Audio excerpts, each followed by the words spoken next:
అందరికీ శనార్థులు ఉండాల మళ్ళీ మీ దీవనార్థులు ముఖ్యమైన ముచ్చట్లు చాలా ఉన్నాయి. యాల్చమెందుకు నడు రెడ్లైన కాడికి టిల్ట్ పాలసీ మీద అయ్యింది చర్చ.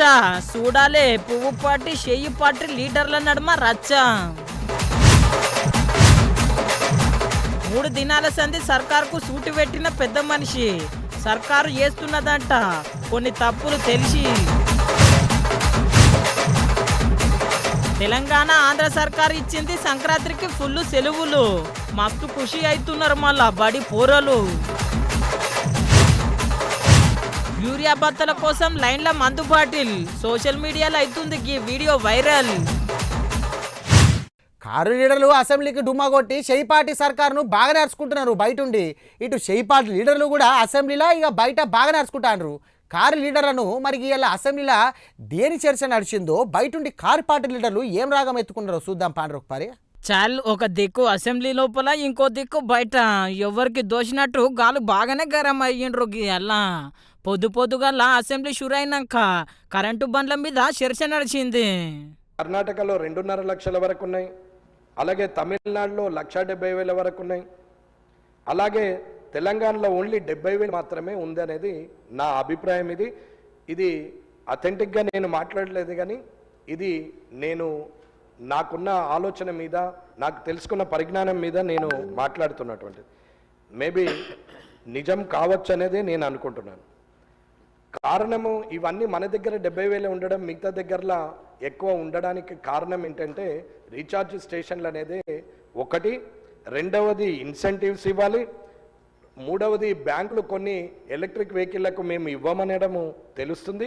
అది ప్రభుత్వం బ్యాంకర్స్తోని మాట్లాడి నిర్ణయం తీసుకుంటే బాగుంటుంది అనేది ఆలోచన ఇస్తుంది. చూసిండ్రు కదా గిట్లా పువ్వు పార్టీ ఎమ్మెల్యే మాట్లాడితే అటెనక మంత్రి సారు లేచి సమాధానం ఇచ్చిండు. దానికంటే ముందున్నటువంటి వాహనాల సంఖ్యను మించి దాదాపు 1,00,000 వాహనాలు ఈ సంవత్సర కాలం లోపల ఈవీ వాహనాలు అమ్ముడుపోయినటువంటి మాట ఈ సందర్భంగా గౌరవ సభ్యులందరికీ తెలియజేయడం జరుగుతోంది. ట్యాక్స్ ఎగ్జంప్షన్, రిజిస్ట్రేషన్ ఎగ్జంప్షన్ 100% తోటి జీవో తీసుకొచ్చినాం. మనం తీసుకొచ్చిన తర్వాత వేరే రాష్ట్రాలు తీసుకొచ్చినటువంటి మాట ఉంది. ఈరోజు ఈవీకి సంబంధించినటువంటి మార్పులు అంటే వాటి యొక్క వాహనాలు గతంలో 150 కిలోమీటర్లకు ఉన్నటువంటి వాహనాల ఛార్జింగ్ ఉండేనో ఇప్పుడు 500 కిలోమీటర్స్ దాకా కూడా ఛార్జ్ అయ్యేటువంటి బ్యాటరీ కెపాసిటీ వచ్చింది. దాని మీద ఇంకా కూడా రివ్యూస్ జరుగుతూ ఉన్నాయి దాని యొక్క కెపాసిటీని పెంచడానికి సంబంధించి. తర్వాత ఛార్జింగ్ స్టేషన్స్కు సంబంధించి కూడా గతంలో కంటే ఆర్టీసీతో పాటుగా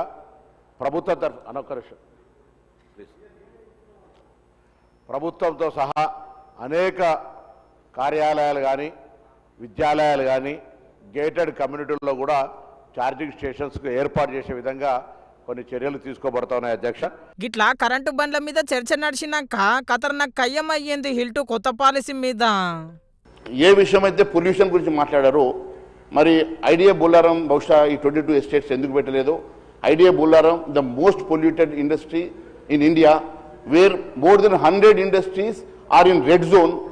In spite of that, if your intentions were clear, if your intentions were clear, you would have added this into these 22 estates, but you have not done this. It clearly shows what kind of intention you have. అగో inner కదా పువ్వు party MLA బాగానే అరుచుకోవట్టే కంపెనీల విషయంలో. అటెనక మంత్రి Sridhar Babu sir లేచి గిట్ల గరం అయ్యిండుల్లో. మంచి ఆలోచన చేయండి, ఎప్పుడో ప్రజలు హర్షిస్తారు. ఈరోజు నేను చెప్తా ఉన్నాం అధ్యక్ష, వారు కూడా క్యాబినెట్ కమిటీ వేసుకున్నారు, నిర్ణయం చేసిండు. లీజ్ ల్యాండ్స్ పైన 100% వేసిండు అధ్యక్ష. నేను అడుగుతా ఉన్నాం వీరు ఎక్కడ పోయినారు అధ్యక్ష? మేము అడుగుతా ఉన్నాం వీరు ఎక్కడ పోయినరు? సబ్ లీజ్ చేసి 200%కి పెడితే వీరు ఎక్కడ పోయినారు అధ్యక్ష? ఈ రోజు అడుగుతా ఉన్నారు. దీంట్లో గోప్యమైంది వీళ్ళిద్దరు దాంట్లో ఉన్నదేంటి అధ్యక్ష? ఆ రోజు మాట్లాడింది ఈ రోజు ఎందుకు మాట్లాడుతూ ఉన్నారు? ఆ రోజు బీజేపీ ఎందుకు మాట్లాడలేదు? ఆ రోజు 100% 200% లీజ్ ల్యాండ్ని ఇస్తా ఉంటే ఆ రోజు మాట్లాడలేదు. ఈరోజు ఒక పద్ధతి ప్రకారం వారి సొంత భూములపై డెవలప్మెంట్ ఇంపాక్ట్ ఫీ అని పెట్టి ఒక ఫీజు ఛార్జ్ చేస్తే దాన్ని రాజకీయం చేస్తా ఉన్నారు అధ్యక్ష. చూసిండ్రు కదా ఖతర్నాక్ గరం కాబట్టి పువ్వు పార్టీ లీడర్ల మీద. అయితే అసెంబ్లీ లోపల గిట్లా నడిచింది గీ అల్ల కయ్యం. బయట కేటీఆర్ సారు సర్పంచుల సన్మాన సభల గిట్లా అరుచుకున్నాడు షేయి లీడర్లను. ఇవాళ నువ్వు అనుకుంటున్నావు రేవంత్ రెడ్డి ఆయన శపథాలు చేస్తుండే రేవంత్ రెడ్డి ఈ మధ్యన కేసీఆర్ ను మళ్ళా మొలకెత్తనీయడంట. నేను ఆయన చెప్తున్నా రేవంత్ రెడ్డికి, నువ్వేంద్రా కేసీఆర్ ను మొలకెత్తనీయకపోయేది? తెలంగాణనే మొలిపించిన మొగోడు మొనగాడు కేసీఆర్. 60 ఏళ్లు నీ కాంగ్రెస్ పార్టీ తెలంగాణను తొక్కి పెడితే మొలకెత్తదు అని మీరు విర్రవీగితే మీరు కాదన్న తెలంగాణనే ఢిల్లీ మెడలు వంచి మొలిపించినోడు కేసీఆర్. నువ్వేంది కేసీఆర్ ను పీకేది? కేసీఆర్ చెప్పు కాలి ధూళికి కూడా నువ్వు సమాధానం కావాలి. చూసిరు కదా, సారైతే అసెంబ్లీకి రాడు కానీ బయట ఉండైతే బాగానే అరుచుకుంటున్నాడు. గిట్లున్నదులో ఇప్పటికైతే రాజకీయం చూడాలే, మళ్ళా రేపు ఇంకెట్లుంటుందో. పబ్లిక్ ఓటేసి గెలిపించిన మీరు పాలకపక్షం, పబ్లిక్ తిప్పల కోసం మాట్లాడుతున్న మీరు ప్రతిపక్షం. కానీ నేను ఎప్పుడు ప్రజల పక్షం అని సర్కారు ఆర్పార్ అరుచుకున్నాడు పెద్దల సభల పెద్ద మనిషి. నిన్న మొన్న రైతుల తిప్పల కోసం అరుచుకుంటే మరి ఇవాళ ఏ ముచ్చట మీద అరుచుకున్నాడో చూద్దాం పాండ్రి. ఇప్పుడు మేజర్ యాక్సిడెంట్స్ కావడానికి కారణం R&B వాళ్ళ రోడ్ల మీద గుంతలు. నేనే ప్రతిసారి ఊరికి పోయినప్పుడల్లా వచ్చినప్పుడల్లా నేను ఎస్సీకి ఫోన్ చేసి అయ్యా వీళ్ళకు బండి పెట్టండి అనే విషయాన్ని నేనే చెప్తున్నాను. దీని మీద మనం ఫస్ట్ వాడు కూర్చునేదానికి రూము అవన్నీ ఉన్న వసతులు ఉంటే తర్వాత ఇప్పటికే మనకు గవర్నమెంట్ స్కూళ్ళల్లో డ్రాప్ అవుట్స్ ఎక్కువైపోయినాయి. పెద్దల సభ పెద్ద మనిషి గుత్తా సుఖేందర్ రెడ్డి సారు అసలు తగ్గేదే లేదంటున్నాడులా. మొన్న రోడ్ల మీద అవుతున్న టక్కర్ల కోసం అరుచుకుంటే నిన్న రైతుల కోసం అరుచుకున్నాడు. మరి గీయాల సర్కార్ని ఎందుకు అరుచుకున్నాడో ఈయనుండ్రు ఒకసారి. బడులలో మన ఊరు మనబడి అనేటువంటి కార్యక్రమానికి ఇప్పటికీ 360 కోట్లు ఇవ్వాలి. ఎగ్జాంపుల్ నా విలేజ్దే చెప్తున్నాను.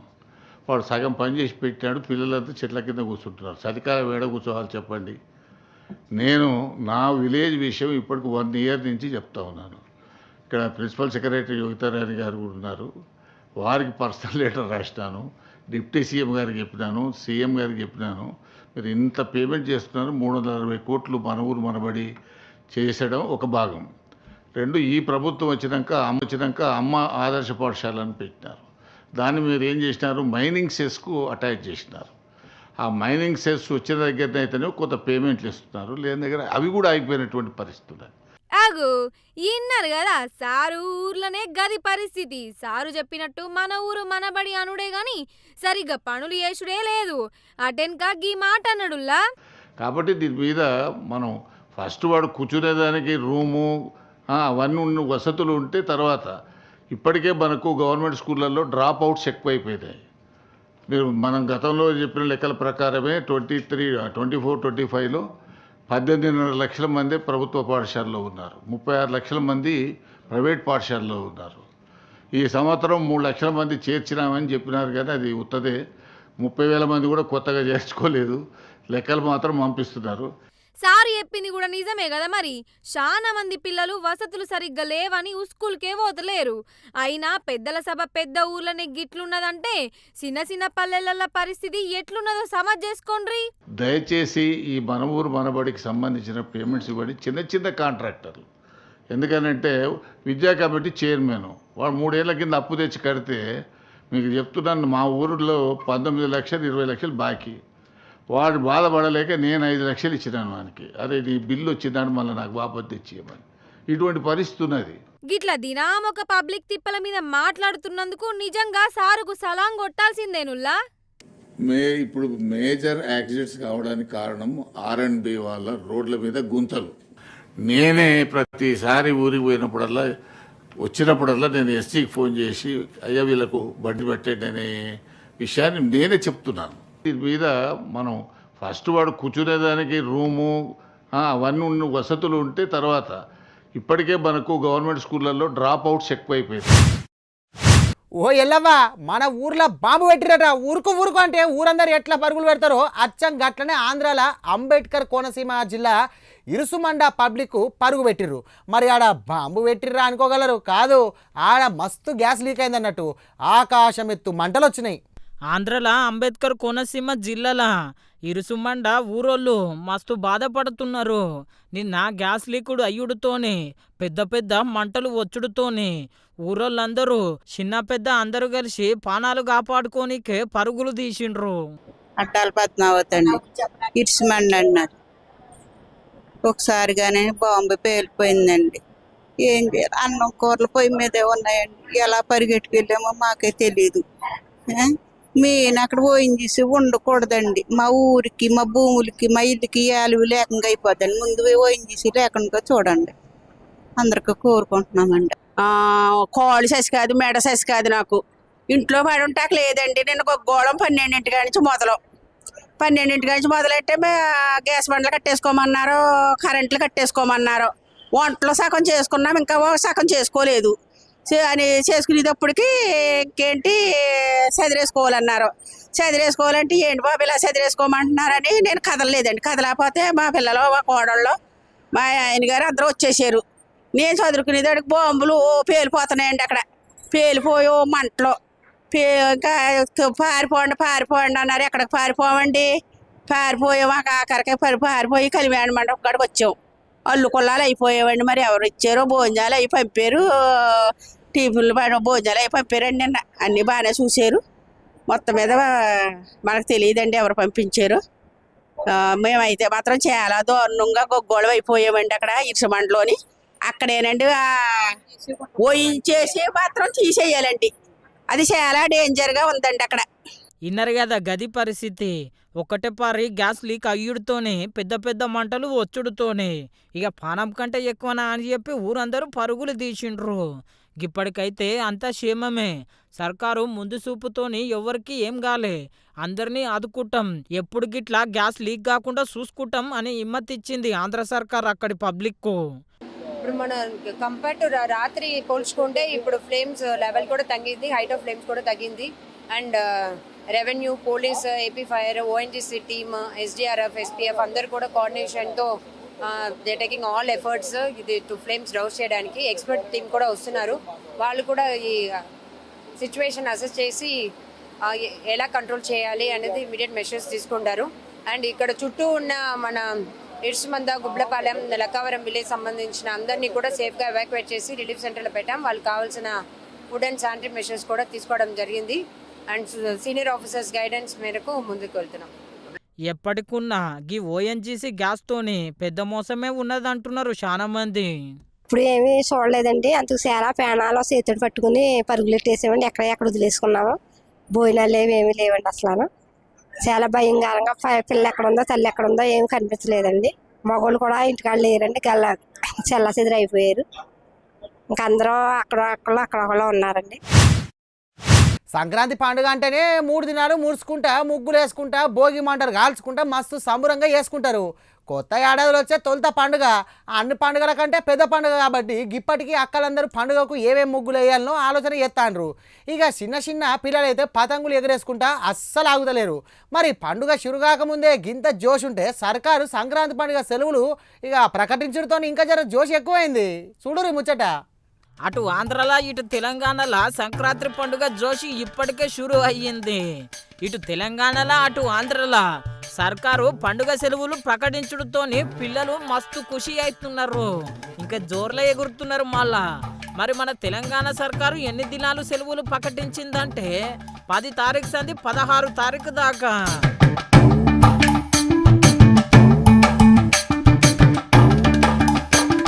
ఆంధ్ర సర్కారు కూడా మనకంటే ముందుగానే బడి పిల్లలకు సెలవులు ప్రకటించింది. మరి ఎన్ని దినాలు అనుకుంటున్నారు? 10 తారీఖు సంది షురూ చేస్తే 18 తారీఖు దాకా మొత్తం 9 దినాలు సెలవులు ప్రకటించింది బడి పిల్లలకు.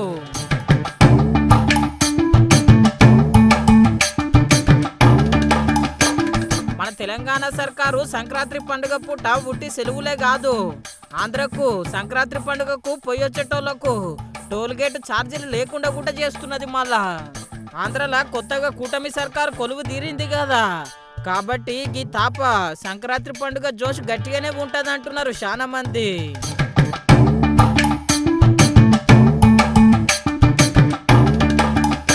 అయితే పోలీసు సార్ వాళ్ళు ఏమంటున్నారంటే ఆంధ్రకు పోయేటోళ్ళు జర భద్రం, ఇళ్లకు తాళాలు వేయాలి, మాకు పోయేటప్పుడు చెప్పాలి, అంతేగాని చెప్పకుండా పోతే ఉన్న ఇల్లు ఆగమైతుంది, దొంగలు ఎత్తుకపోతారు, జర భద్రం అంటున్నారు మన పోలీసు సారోళ్ళు.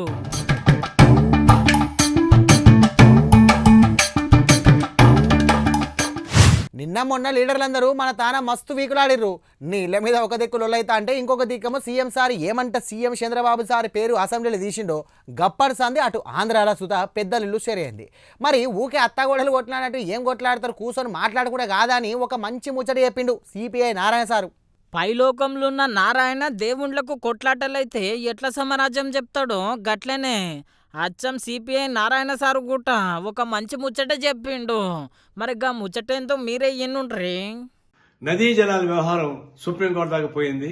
సుప్రీంకోర్టు మళ్ళా ఈ రెండు రాష్ట్రాల మధ్య చర్చించుకోండి, ట్రై పార్టీ పెట్టుకోండి చెప్తా ఉన్నారు. మేము మొట్టమొదటి చెప్తా ఉన్నాం, నదీ జలాల వ్యవహారం కోర్టులో తేలదు, అది అయ్యేది కాదు, అది గడ్డపాలు నానబెడుతుంది, సాధ్యం కాదు. కాబట్టి అనుభవమైనటువంటి ముఖ్యమంత్రి చంద్రబాబు నాయుడు గారు ఉన్నారు, రేవంత్ రెడ్డి కూడా నేషనల్ పార్టీ ఉన్నాడు. మీరు ఎవరు ఒకరి మీద ఒక ఆధిపత్యం కోసం స్టేట్మెంట్ తీసుకోబాకండి, నాదే ముందు చేయని చెప్పేసి బయట ప్రకటించకుండా 4 గోడల మధ్య ఇద్దరు ముఖ్యమంత్రులు కూర్చొని చర్చించి అవసరం ఎక్స్పర్ట్ సలహా తీసుకొని ఒక నిర్దిష్ట స్వరూపంతో తెలుగు రాష్ట్ర ప్రజలు ఇక్కడ బాగుపడాలి. తెలంగాణలో ఉన్న తెలుగు ప్రజలే, ఆంధ్రలో ఉన్న తెలుగు ప్రజలే. ఈ ఇద్దరు ప్రజల యొక్క 2 రాష్ట్రాల ప్రజల యొక్క సంక్షేమం కోసం మీరు ఓపికగా బహిరంగ స్టేట్మెంట్ కాకుండా, లీకేజ్ కాకుండా నిర్దిష్టంగా పరిష్కారం చేసుకుని బయట మనం కోరుతున్నాం. అప్పుడే సాధ్యం అవుద్ది, లేకుండా పోతే ఇది సాధ్యం కాదు, కోర్టు అంతా ఉంటుంది. ఇన్నరు కదా, ఆంధ్ర లీడర్లు తెలంగాణ లీడర్లు కొట్లాడుకుంటే కోర్టులకు పోయి నీళ్ళ పంపకాల మీద కేసులు చేసుకుంటే ఏమొస్తుంది అని అనవచ్చే. సార్ చెప్పింది కూడా నిజమే. మరి కోర్టుకు పోతే తీర్పు వచ్చేలోపు చాలా మంది రైతులకు నష్టం అవుతుంది. జూరాల మీద పెట్టిన పంపులు, అవి ఏ పంపులైనా సరే, ఇప్పుడు నడుస్తున్నటువంటి పంపులు 40-45 రోజుల కంటే మించి నడవవు. ఈరోజు శ్రీశైలం మీద పెట్టినటువంటి పంపులు ఏవైతే కేఎల్ఐ పంపులు ఉన్నాయో, కలవకుర్తి లిఫ్ట్ ఇరిగేషన్ పంపులు ఉన్నాయో, 220 నుంచి 240 రోజులు నడుస్తున్నాయి సగటున ప్రతి ఏడు. అంటే శ్రీశైలంలో నీళ్ల లభ్యత ఉంది కాబట్టే మీకు కావలసినన్ని రోజులు పంపులు నడుస్తాయనడానికి నడుస్తున్న కేఎల్ఐ పంపులు సాక్ష్యం అయితే, జూరాలలో నీళ్లు లేవనడానికి అది తెలివితక్కువతనం అని చెప్పడానికి 40-45 రోజులకు పంపులు బంద్ అవుతాయి.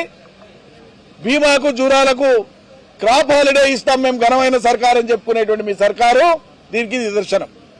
మరి సారు చెప్పినట్టు ఇద్దరు ముఖ్యమంత్రులు ఒకతన కూర్చొని నీళ్ళ పంచాయతీ మీద మాట్లాడుకుంటే మనకు ఏ రంది ఉండదు. లేకుంటే మైకుల ముంగలికి వచ్చి ప్రతిపక్షాల లీడర్లు గిట్ల అరుచుకుంటారు. హైదరాబాద్లో మీ ఆస్తుల్ని కాపాడుకోవడం కోసం ఈరోజు రాయలసీమ భవిష్యత్తును మీరు ఎలా తాకట్టు పెడతారు? మీరు రాయలసీమకి వెన్నుపోటు పొడిచిన విషయము ఈరోజు మీ పార్ట్నర్ ఓటు నోటు కేసులో నీతో పాటు దొంగ మీ పార్ట్నరే స్వయంగా అసెంబ్లీలో ప్రకటించారు. నేను రాయలసీమలో పుట్టాను, రాయలసీమ అంటే నాకు ఇష్టమని ఇంకొకటి చెప్తాడు. Pavan Kalyan deputy CM. మరి ఎక్కడికి వెళ్ళావు పవన్ కళ్యాణ్? ఈరోజు రాయలసీమకు అన్యాయం జరుగుతుంటే, ఈరోజు రాయలసీమకు వెన్నుపోటు పోస్తుంటే చంద్రబాబు నాయుడు గారు ప్రశ్నించకుండా కత్తందిస్తున్నావా? దీనికోసమైనా నువ్వు పార్టీ పెట్టింది? దీనికోసమైనా నువ్వు కూటమిలో చేరింది? దీనికోసమైనా చంద్రబాబు నాయుడిని గెలిపించింది?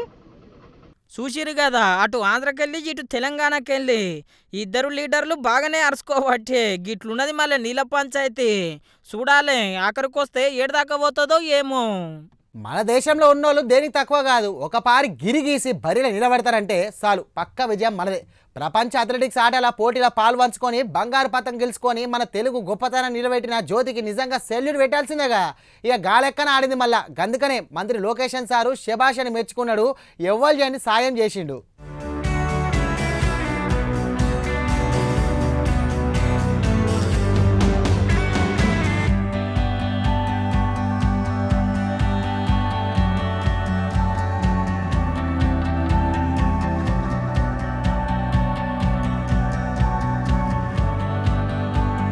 లీడర్ అంటే గిట్లనే ఉండాలి నుల్లా. మన తెలంగాణ బిడ్డ జ్యోతి ప్రపంచమంతా మెచ్చేటట్టు ఆడి బంగారు పథకం సాధించింది.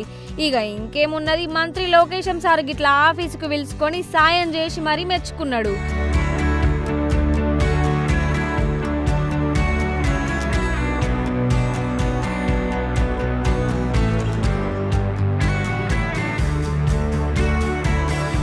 గిట్లా సాయం చేసినాక ఇంకా చాలా మంచిగా ఆడాలి, మన దేశానికి మంచి పేరు తీసుకురావాలని మరి చెప్పిండు. మరి గీ లెక్కన ఆట ఆడి కష్టపడుతున్న జ్యోతికి నిజంగా సెల్యూట్ కొట్టాల్సిందే మళ్ళా.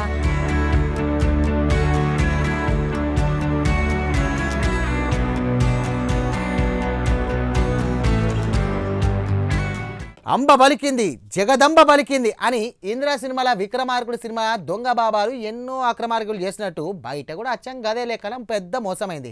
మరిగా మోసం యాడైందో గాలు ఎంతగానం బంగారం పోగొట్టుకున్నారో తెలవాలంటే మన ఖతర్నాక్ ముచ్చట చూడాల్సిందే. అరే గీ పెద్ద మనిషి మాట్లాడుతుంటే మంచిగానే హుషారు ఉన్నాడు కానీ ఆగమయ్యే పని చేస్తాడు అనుకోలే. మరి గింతకి ఏం చేసిండో గీ పెద్ద మనిషే చెప్తున్నాడు ఎనుండ్రి. నా పేరు రామ్మూర్తి నాయుడు అయిపోయింది. నేను వచ్చి మదనపిల్లనే ఉండింది. ప్రస్తుతానికి వచ్చి మాది వచ్చి పల్లిపట్టు, తమిళనాడు నేటివ్ ప్లేస్. ఇక్కడ మేము 40 ఇయర్స్గా ఉద్యోగం చేస్తూ ఇక్కడ ఉన్నామన్నమాట. అప్పుడు వెంకటరమణ అనేసి ఆయన పేరు షార్ట్కట్లో ఉంగరాల స్వామి అంటారు. ఆయన నాకు 18 ఏళ్ళగా పరిచయం. కాబట్టి ఆయన ఏదో చేతబడులు అవి ఇవి చేస్తూ ఉంటాడు, ఏదో పూజలు పురస్కారాలు చేస్తాడనేసి ఆయనతో చాలామంది వచ్చి పోయేవాడు అనమాట. ఆ ఉద్దేశంతో మేము కూడా ఏదో సమస్య ఉండదనేసి మేము కొంత బంగారు ఇచ్చాం. 3-4 టైమ్స్ దాకా ఇచ్చామన్నమాట. గోరి పులిగోరి అనేసి ఒక డాలర్ మార్క్ ఉంటుంది. డాలర్ ఒకటి, ఒక ఉంగరము, మొత్తం చేరి 96 గ్రాములు వెయిట్. ఇవంతా కలిపి ఆయనకి ఇచ్చాం. ఆయన ఏదో ఒక చైన్ లాగా చేసేస్తాము అనే ఆలోచనతో ఆయన చెప్పాడు కాబట్టి ఇచ్చినాము. ఆయన 42 డేస్ మాకు పూజలు చేయండి, పలాని పూజ చేయండి అన్నారు. అది చేసామన్నమాట. చేసిన తర్వాత మేము అడిగాం, సార్ మాది పూజ అయిపోయింది, మాకు మీరు 42 రోజులు చేయమన్నారు కదా, ఇప్పుడు మా పూజ అయిపోయింది, మాకేదో పరిష్కారం చేయండి అంటే ఇంకా 4 రోజులు ఓపిక పట్టు నేను చేస్తానన్నాడు. తర్వాత ఫోన్ చేసి ఆయన ఎత్తలేదు. ఇన్నారు కదా అటెనక అసలు ముచ్చట చెప్తా ఎనుండ్రి. ఉంగురాల స్వామి అని నమ్మి బంగారం పైసలు ఇచ్చిండ్రు. అటెనక పాపం ఉంగురాల స్వామికి పానం బాగలేక కాలం చేసిండు. ఇక ఆయన తీసుకున్న దత్తత బిడ్డ ఆమె ఉన్న బంగారం పైసలన్నీ తీసుకొని మొత్తం మీద అయితే పరారయ్యింది. ఇక ఇంకేమున్నది, ఎంకి పెళ్లి శుభ సావుకొచ్చినట్టు గా ఉంగురాల స్వామి సావు గీల సావుకొచ్చింది. గిట్లా గీలే కాదులో చాలా మంది నమ్మి బంగారం పైసలు ఇచ్చి మోసపోయిండ్రంట. ఒకటే మార్గం, మేము ఇచ్చినటువంటి బంగారు కానీ డబ్బులు కానీ, ఒక డబ్బు కదా మా దగ్గర ఎవిడెన్స్ ఉంది, బంగారుకి ఎవిడెన్స్ లేదు. కాబట్టి తగు చర్య తీసుకొని మాకు న్యాయం చేస్తారనే ఆలోచనతో మీ దగ్గరికి వచ్చినా మాకు న్యాయం చేయాలని కోరుకుంటున్నాం మీ తరఫున. నాకు తెలిసినప్పటి నుంచి 30 నుంచి 32 మంది నాకు తెలిసిన వరకు. తర్వాత వాళ్ళకి తెలిసిన ఎంతమంది ఉన్నారో పూర్తిగా తెలియదు. ఇది పూర్తిగా బయట పబ్లిసిటీ అయ్యి బయట పడితే కానీ మొత్తం బాధ్యతలు వస్తారనే ఆలోచనతో మేము మీ దగ్గరికి వచ్చినాం. వస్తారు కూడా. అంటే మా ఒక్కొక్కరిదే టోటలా 3 కిలోల పైన ఉంటుంది వాళ్ళే చెప్తున్నారు. అక్కడ ఉన్న 3 కేజీల పైన ఉంటుంది. అంటే ఎట్లా 3 కేజీలు అంటే మేము ఇప్పుడు నాది 96 గ్రాములు, ఇట్లా ఒక్కొక్కటి మేము 36 మంది టోటల్ వేసుకుంటేనే 2 కేజీల పైన ఉంది. తర్వాత ఇంకెంతమంది ఉన్నారో మాకు తెలియదు. 30 మంది ఉన్నారో ప్లస్ ఇంకొక 30 ఉన్నారో మాకు తెలియదు. మాకు తెలిసి 32 మంది ఉన్నారు. గీయల మీకోసం కడక్ ఖతర్నాక్ వైరల్ ముచ్చట్లు పట్టుకొచ్చిన. ఇక ఆలస్యం ఎందుకు చెప్పన చూడురి అవి కూడా. ఓర్ని కథ సల్లగుండా ఇదెక్కడి యచ్చంత్రం చూసిండ్రా. యూరియా బత్తల కోసం లైన్లో అందరూ సొప్పులు పెడితే ఎవరో పెద్ద మనిషి మందు బాటిల్ పెట్టిండు.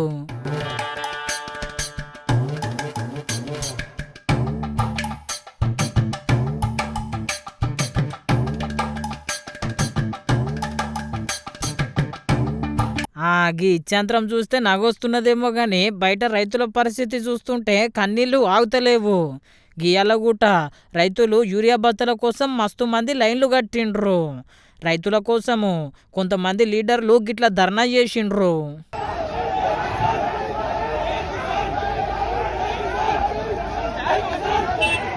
చూసిరు కదా, ఆదిలాబాద్ జిల్లాలో సోయా పంట సరిగ్గా వంటలేరని గీ తీర్ల ధర్నా చేయబట్టే. ధర్నా గిట్లా చేస్తున్నారు కానీ అటు అసెంబ్లీలో అయితే గీ ముచ్చట మీద అస్సలు చర్చనే పెడతలేరు.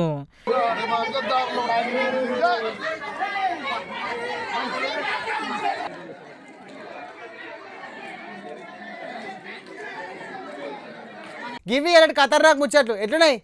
కడక్ ఉన్నాయిలే. మళ్ళా రేపు కలుస్తాం మరి ఖతర్నాక్ వార్తలలో. గప్పదాకా చూస్తానుండ్రి ప్రైమ్ 9.